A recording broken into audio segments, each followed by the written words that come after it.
мнение, как бы вот, не за 15 сом хотя бы не поднимали, хотя бы какие-то условия создали бы.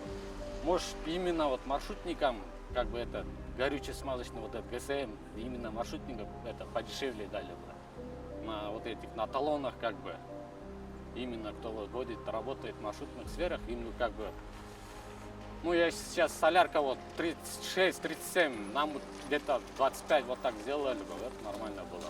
Пускай это проезд 10 сом остается. И вот налог убрали бы патент.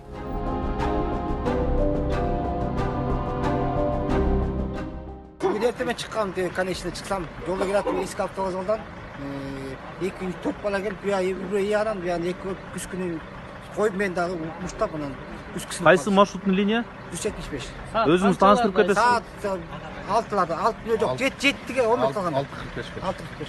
Анан көчөдө силерде эмне болду? Чыктı bir машина. Тағы айнек сынды, лабой сынды. Каяктан? Майдинада сынды, Майдинада.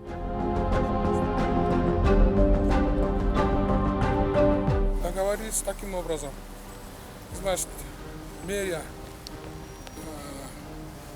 отправляет в Министерство экономики тариф на 15 сом, увеличение тарифа.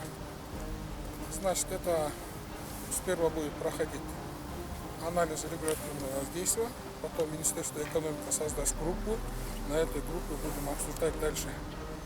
В данное время договорились увеличение тарифа до 15 сом.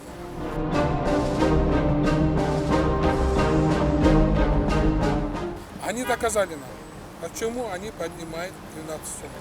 С 2012 года этот тариф не поднимался.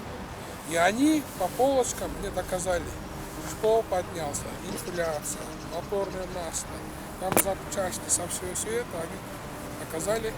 Где-то в начале мая это все вопросы будут решаться. Значит, маршрутники нас поддержали. Да, пенсионеры и школьники, там мы сейчас разговариваем, может быть 8 сомов будет максимально.